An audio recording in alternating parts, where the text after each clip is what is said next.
ਇੱਥੇ ਹੁਣੇ ਇੱਕ ਕਾਕਾ ਬੋਲ ਕੇ ਗਿਆ ਸੀਗਾ ਕਿ ਆਪਾਂ ਕਿੰਨੀ ਦੇਰ ਸੰਘਰਸ਼ ਕਰਦੇ ਰਵਾਂਗੇ, ਕਿ ਆਪਣੀਆਂ ਪੀੜ੍ਹੀਆਂ ਦਰ ਪੀੜ੍ਹੀਆਂ ਸੰਘਰਸ਼ ਕਰਦੀਆਂ ਰਹਿਣਗੀਆਂ ਕਿ ਅਸੀਂ ਅਗਾਂਹ ਕੁਛ ਪ੍ਰਾਪਤ ਵੀ ਕਰਾਂਗੇ।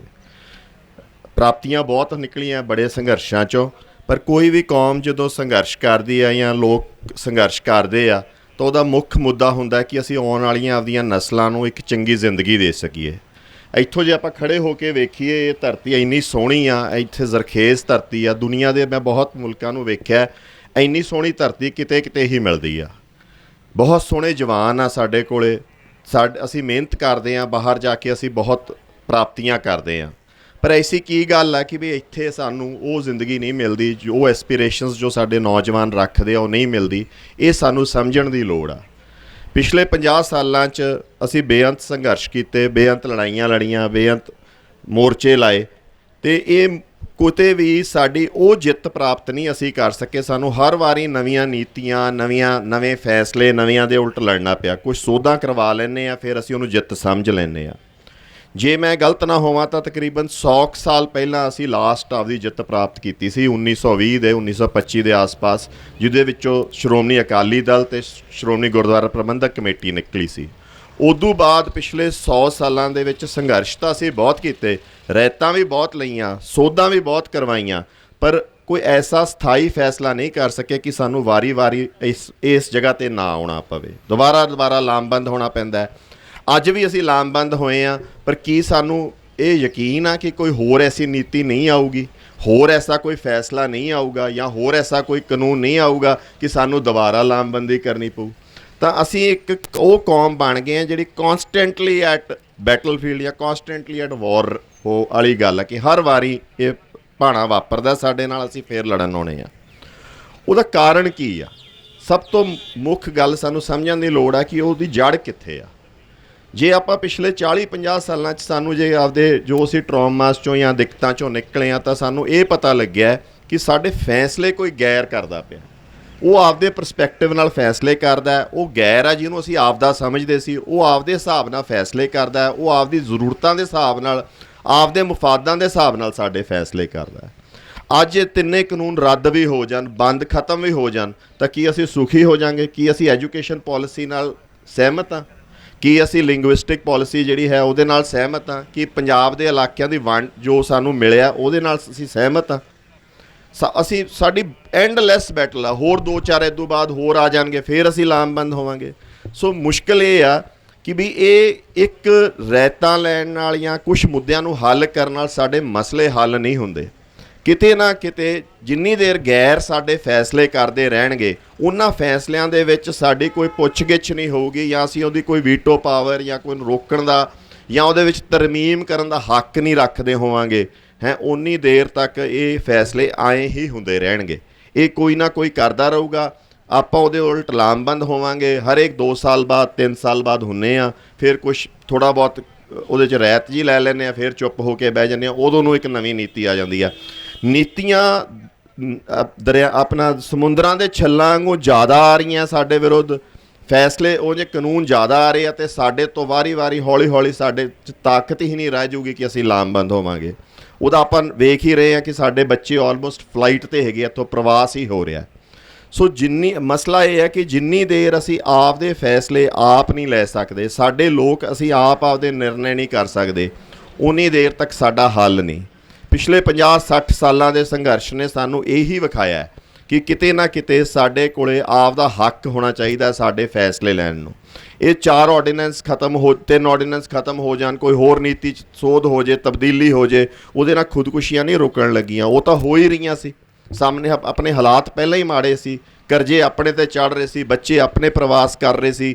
ਜੋ ਸਾਡੀ ਐਸਪੀਰੇਸ਼ਨਲ ਵੈਲਿਊਜ਼ ਆ, ਜੋ ਅਸੀਂ ਕਮਾਉਣਾ ਚਾਹੁੰਦੇ ਹਾਂ, ਜਾਂ ਜਿਸ ਤਰ੍ਹਾਂ ਦਾ ਜੀਵਨ ਅਸੀਂ ਜਿਉਣਾ ਚਾਹੁੰਦੇ ਹਾਂ, ਜੋ ਕਿਰਦਾਰ ਅਸੀਂ ਆਪਦੇ ਬੱਚਿਆਂ 'ਚ ਪੈਦਾ ਕਰਨਾ ਚਾਹੁੰਦੇ ਹਾਂ, ਉਹ ਕੁਛ ਨਹੀਂ ਹੋ ਰਿਹਾ ਸੀ। ਸੋ ਸਾਡੇ ਵਾਸਤੇ ਸਭ ਤੋਂ ਮੁੱਖ ਇਹ ਆ ਕਿ ਸਾਨੂੰ ਆਪਦਾ ਟੀਚਾ ਮਿੱਥਣਾ ਪਊਗਾ ਕਿ ਸਾਡਾ ਟੀਚਾ ਕੀ ਆ। ਟੀਚਾ ਆਏ ਇੱਕੋ ਦਿਨ ਨਹੀਂ ਮਿੱਥ ਸਕਦੇ, ਕਿਉਂਕਿ ਸਾਨੂੰ ਆਪਦੇ ਦੁਸ਼ਮਣ ਦੀ ਵੀ ਹਲੇ ਪੂਰੀ ਤਰ੍ਹਾਂ ਪਛਾਣ ਨਹੀਂ ਕਿ ਉਹ ਕਿਵੇਂ ਆਪਦਾ ਉਹਦੀ ਮਾਨਸਿਕਤਾ ਕੀ ਆ, ਉਹਦੀ ਤਸੀਰ ਕੀ ਆ, ਉਹ ਕਿਹੜਾ ਦੁਸ਼ਮਣ, ਉਹਦੀ ਨਿਸ਼ਾਨਦੇਹੀ ਪ੍ਰੋਪਰ ਜਿੰਨੀ ਦੇਰ ਨਹੀਂ ਅਸੀਂ ਕਰਦੇ, ਉਨੀ ਦੇਰ ਇਹਦਾ ਕੋਈ ਹੱਲ ਨਹੀਂ ਸਾਡੇ ਕੋਲੇ। ਹੁਣ ਤੁਸੀਂ ਪੁੱਛ ਸਕਦੇ ਹੋ ਕਿ ਵੀ ਜੇ ਸਾਡੇ ਕੋਲੇ ਹੱਲ ਨਹੀਂ, ਸਾਨੂੰ ਟੀਚਾ ਨਹੀਂ ਪਤਾ, ਸਾਨੂੰ ਦੁਸ਼ਮਣ ਦੀ ਨਿਸ਼ਾਨਦੇਹੀ ਵੀ ਨਹੀਂ ਪਤਾ ਤਾਂ ਅਸੀਂ ਇੱਥੇ ਮੋਰਚਾ ਕਾਹਦੇ ਵਾਸਤੇ ਲਾ ਕੇ ਬੈਠੇ ਹਾਂ। ਤਾਂ ਸਭ ਤੋਂ ਮੇਨ ਇਹਦੇ 'ਚ ਇਹ ਹੈ ਕਿ ਮੋਰਚਾ ਪਹਿਲੀ ਗੱਲ ਤਾਂ ਅਸੀਂ ਆਪਦੇ ਕਿਸਾਨੀ ਦੀ ਸਪੋਰਟ ਕਰ ਰਹੇ ਹਾਂ, ਨਾਲੇ ਅਸੀਂ ਇੱਥੋਂ ਤੁਹਾਡੇ 'ਚੋਂ ਵਿਚਾਰ ਅਤੇ ਵਿਵੇਕ ਉਹ ਪੈਦਾ ਕਰਨਾ ਚਾਹੁੰਦੇ ਹਾਂ, ਜਿਹਦੇ ਵਿੱਚੋਂ ਸਾਨੂੰ ਇਹ ਸਾਰੀਆਂ ਚੀਜ਼ਾਂ ਪਤਾ ਲੱਗਣ ਕਿ ਅਸੀਂ ਕਿਵੇਂ ਕਿੱਧਰ ਜਾਣਾ, ਅਸੀਂ ਰਸਤਾ ਕੀ ਅਪਣਾਉਣਾ ਅਤੇ ਪਹੁੰਚਣਾ ਕਿੱਥੇ ਆ। ਜਿੰਨੀ ਦੇਰ ਵਿਵੇਕ ਪੈਦਾ ਨਹੀਂ ਹੁੰਦਾ ਉਸ ਕੌਮ ਦੇ ਵਿੱਚ, ਜਿੰਨੀ ਦੇਰ ਇਹ ਸੰਘਰਸ਼ ਘਰ ਘਰ ਤੱਕ ਨਹੀਂ ਆਪਾਂ ਲਿਜਾਂਦੇ, ਜਿੰਨੀ ਦੇਰ ਅਸੀਂ ਇੱਕ ਸੁਰਤਾ ਅਤੇ ਇਕਸਾਰਤਾ ਨਹੀਂ ਲਿਆਉਂਦੇ, ਉਨੀ ਦੇਰ ਤੱਕ ਅਸੀਂ ਲੜ ਨਹੀਂ ਸਕਦੇ। ਅੱਜ ਜੇ ਆਪਾਂ 3 ਕਰੋੜ ਦੀ ਆਬਾਦੀ ਆ ਪੰਜਾਬ ਦੀ, ਜੇ ਆਪਾਂ ਟੋਟਲ ਇਸ ਸੰਘਰਸ਼ ਦੇ ਵਿੱਚ ਵੀ ਲਾਈਏ ਤਾਂ ਵੱਧ ਤੋਂ ਵੱਧ 2 ਲੱਖ 1.5 ਲੱਖ ਬੰਦਾ ਇਹਦੇ ਨਾਲ ਜੁੜਿਆ ਹੋਇਆ ਹੋਊਗਾ। ਸਾਨੂੰ ਉਹ ਬਹੁਤ ਜ਼ਿਆਦਾ ਸਾਰੇ ਅਕਰੋਸ ਦੀ ਸੈਗਮੈਂਟਸ, ਅਕਰੋਸ ਦੀ ਏਜਸ ਸਾਰੇ ਜੋੜਨੇ ਪੈਣੇ ਆ। ਆਪਦਾ ਡਾਇਸਪੋਰਾ ਵੀ ਜੋੜਨਾ ਪੈਣਾ, ਜਿਹੜੇ ਵੈਸੇ ਤਾਂ ਜੁੜਿਆ ਹੋਇਆ ਹੀ ਆ ਬਹੁਤ ਹੱਦ ਤੱਕ, ਪਰ ਫਿਰ ਵੀ ਉਹਨਾਂ ਨੂੰ ਐਕਟਿਵਲੀ ਜੋੜਨਾ ਪੈਣਾ। ਸੋ ਇਸ ਸੰਘਰਸ਼ ਨੂੰ ਅਗਲੇ ਪੜਾਅ 'ਚ ਲਿਜਾਣਾ ਪੈਣਾ, ਘਰ ਘਰ ਤੱਕ ਲਿਜਾਣਾ ਪੈਣਾ, ਤਾਂ ਕਿ ਉਹ ਵਿਵੇਕ ਆਵੇ।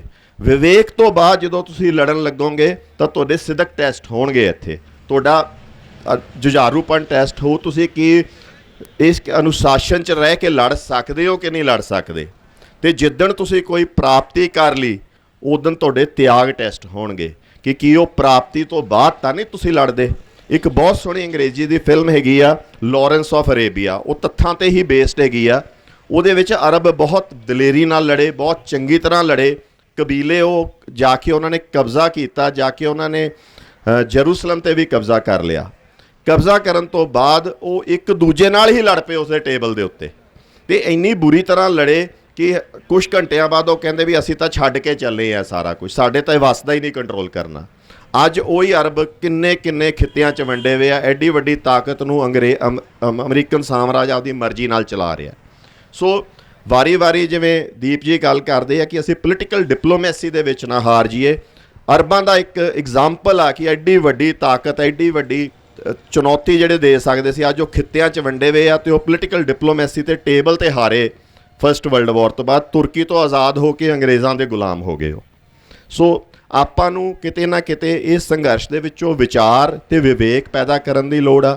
ਇਸ ਸੰਘਰਸ਼ ਦੇ ਵਿੱਚੋਂ ਢਾਡੀ ਜੱਥਿਆਂ ਨੂੰ ਸੁਣ ਕੇ, ਹੋਰਾਂ ਨੂੰ ਸੁਣ ਕੇ ਸਾਨੂੰ ਉਹ ਸਿਦਕ ਆਪਦਾ ਪੈਦਾ ਕਰਨ ਦੀ ਲੋੜ ਆ, ਜਿਹੜੇ ਸਾਡੇ ਬਜ਼ੁਰਗਾਂ ਦੇ ਵਿੱਚ ਸੀ, ਜਿਹੜਿਆਂ ਨੇ ਬੰਦਾ ਬਹਾਦਰ ਸਾਹਿਬ ਤੋਂ ਲੈ ਕੇ ਤਕਰੀਬਨ ਸਿੱਖ ਰਾਜ ਆਉਣ ਤੱਕ 60-70 ਸਾਲ ਅਣਥੱਕ ਲੜਾਈ ਕੀਤੀ, ਅੱਡ-ਅੱਡ ਦੁਸ਼ਮਣਾਂ ਦੀ, ਮੁਗਲਾਂ ਦੀ, ਕਦੀ ਅਫਗਾਨਾਂ ਦੀ, ਅਤੇ ਉਹਨਾਂ ਤੋਂ ਸਿੱਖਣ ਦੀ ਲੋੜ ਆ। ਸਾਡੇ ਇਤਿਹਾਸ ਦੇ ਵਿੱਚ ਸਭ ਕੁਝ ਪਿਆ, ਸਾਡੇ ਢਾਡੀਆਂ ਤੋਂ ਸਿਦਕ ਸਿੱਖਣ ਦੀ ਲੋੜ ਆ, ਅਤੇ ਸਭ ਤੋਂ ਵੱਡੀ ਗੱਲ ਆ ਕਿ ਸਾਨੂੰ ਕਿਤੇ ਨਾ ਕਿਤੇ ਤਿਆਗ ਵੀ ਸਿੱਖਣ ਦੀ ਲੋੜ ਆ। ਉਹ ਮਿਸਲਾਂ ਤੋਂ ਜਦੋਂ ਇਕੱਠੇ ਹੋ ਜਾਂਦੇ ਸੀਗੇ, ਇੱਕ ਜਗ੍ਹਾ ਆ ਜਾਂਦੇ ਸੀ, ਤਾਂ ਆਪਦੇ ਜਾਤੀ ਮੁਫਾਦ ਪਾਸੇ ਰੱਖ ਦਿੰਦੇ ਸੀ ਅਤੇ ਗੁਰੂ ਦੇ ਗੁਰਮਤੇ 'ਤੇ ਚੱਲ ਪੈਂਦੇ ਸੀ।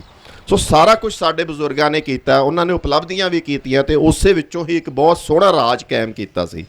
ਅੱਜ ਸਾਨੂੰ ਉਹਨਾਂ 'ਚੋਂ ਹੀ ਸਿੱਖਣ ਦੀ ਲੋੜ ਆ, ਉਸ ਸਮੇਂ ਦੀ ਲੋੜ ਆ।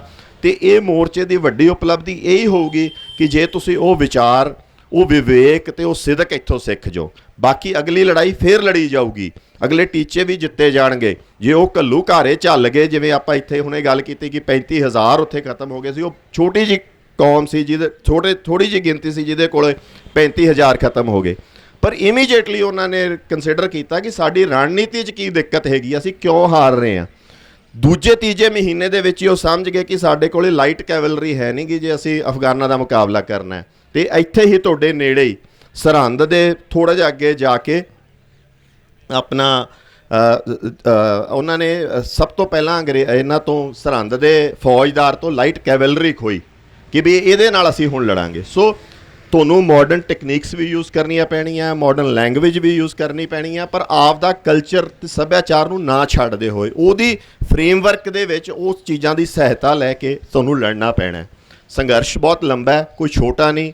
ਅਗਾਂਹ ਟਕਰਾਅ ਜਿਹਦੇ ਨਾਲ ਉਹ ਬਹੁਤ ਵੱਡਾ ਜਰਵਾਣਾ ਹੈ, ਉਹ ਕੋਈ ਕਮਜ਼ੋਰ ਨਹੀਂ। ਜਿਹਨੂੰ ਸਟੇਟ ਨੂੰ ਜੇ ਅਸੀਂ ਸੋਚੀਏ 1947 ਦੀ ਬਣੀ ਵੀ ਹੈ, ਇਹ ਗੱਲ ਨਹੀਂ ਗੀ, ਇਹ ਪੁਰਾਣੀ ਹੀ ਕਲੋਨੀਅਲ ਸਟੇਟ ਆ ਜਿਹਦੀ ਕੰਟੀਨਿਊਸ਼ਨ, ਉਹਦੇ ਕਾਨੂੰਨ, ਉਹਦੀਆਂ ਪੋਲਿਸੀਜ਼, ਉਹਦਾ ਸਾਰਾ ਕੁਛ ਉਹਦੇ ਆ, ਜਿਹਦੇ ਵਿੱਚ ਬਹੁਤ ਛੋਟੀ ਜਿਹੀ ਇੱਕ ਗਿਣਤੀ ਹੈ ਜਿਹਦੇ ਕੋਲੇ ਸਾਰੇ ਵਸੀਲੇ ਹੈਗੇ ਆ। ਉਹਦਾ ਪਰ ਨਾ ਸਮਾਜਿਕ ਆਧਾਰ ਆ, ਨਾ ਉਹਦਾ ਪੋਲੀਟੀਕਲ ਆਧਾਰ ਹੈਗਾ, ਨਾ ਉਹਦਾ ਰਾਜਸੀ ਆਧਾਰ ਆ। ਉਹ ਕਿਵੇਂ ਨਾ ਕਿਵੇਂ ਸਾਨੂੰ ਛੋਟੀਆਂ ਗਿਣਤੀਆਂ ਨੂੰ ਜਾਤਾਂ ਦੇ ਤੌਰ 'ਤੇ, ਕਦੀ ਆਪਣਾ ਧਰਮ ਦੇ ਆਧਾਰ 'ਤੇ ਲੜਾ ਕੇ, ਫਿਰ ਇਹ ਜਿਹੇ ਕਾਨੂੰਨ ਜਿਹੜੇ ਅੰਦਰੂਨੀ ਸੁਰੱਖਿਆ ਕਾਨੂੰਨਾਂ ਦੇ ਸਿਰ 'ਤੇ ਦਬਾ ਕੇ ਆਪਣੇ ਤੇ ਰਾਜ ਕਰ ਰਹੀ ਆ, ਸਾਡੇ ਵਸੀਲੇ ਖੋ ਰਹੀ ਆ, ਸਾਡੇ ਵਸੀਲਿਆਂ ਤੇ ਉੱਤੇ ਕਾਬਜ਼ ਹੋ ਰਹੀ ਆ।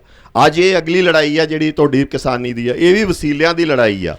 ਮੇਰਾ ਇਹ ਮੰਨਣਾ ਹੈ ਕਿ ਇਹ ਲੜਾਈ ਤਕਰੀਬਨ ਉਹ ਜਿਹੀ ਲੜਾਈ ਹੀ ਆ ਜਿਹੜੀ ਅਸੀਂ ਮੁੱਦਕੀ 'ਚ ਪਹਿਲੇ ਵਾਰ ਹਾਰੇ ਸੀ ਤੇ ਸਿੱਖ ਰਾਜ ਦਾ ਖਾਤਮਾ ਹੋਇਆ ਸੀ। ਉਦੋਂ ਸਿੱਖ ਦੀ ਸਾਡਾ ਇੱਕ ਸੁਰੱਖਿਆ ਚੱਕਰ ਖਤਮ ਹੋਇਆ। ਅੱਜ ਸਾਡਾ ਸੱਭਿਆਚਾਰ ਦੇ ਉੱਤੇ ਲੜਾਈ ਆ, ਸੱਭਿਆਚਾਰ ਤੇ ਹੋਂਦ ਖਤਮ ਹੋ ਰਹੀ ਆ। ਕੱਲੀ ਇਹ ਆਰਡੀਨੈਂਸਸ ਨਹੀਂ, ਇਹ ਲੜਾਈ ਸਾਡੀ ਜਿਹੜੀ ਬੋਲੀ ਦੇ ਉੱਤੇ ਸਾਨੂੰ 3 ਭਾਸ਼ਾਈ ਫਾਰਮੂਲਾ ਲਿਆਂਦਾ, ਉਹ ਪਹਿਲਾਂ ਹੀ ਇਹ ਲੜਾਈ ਚੱਲ ਰਹੀ ਸੀ। ਉਹਨਾਂ ਨੇ ਪਰਤ ਇੱਕ ਲਹਿਰ ਤੋਂ ਬਾਅਦ ਦੂਜੀ, ਇੱਕ ਲਹਿਰ ਤੋਂ ਬਾਅਦ ਦੂਜੀ ਸਾਡੇ ਤੇ ਸੁਨਾਮੀ ਵੱਜਦੀ ਆ। ਇਹ ਅੱਜ ਸਾਨੂੰ ਰਣਨੀਤੀ ਦੇ ਵਿੱਚ ਕੋਈ ਬਦਲਾਅ ਲਿਆਉਣਾ ਪਊ, ਵਿਚਾਰ ਕਰਨਾ ਪਊ। ਉਹ ਵਿਵੇਕ ਹੋਣਾ ਚਾਹੀਦਾ ਜਿਹੜਾ ਸਾਡੇ ਬਜ਼ੁਰਗਾਂ ਦੇ ਵਿੱਚ ਸੀਗਾ।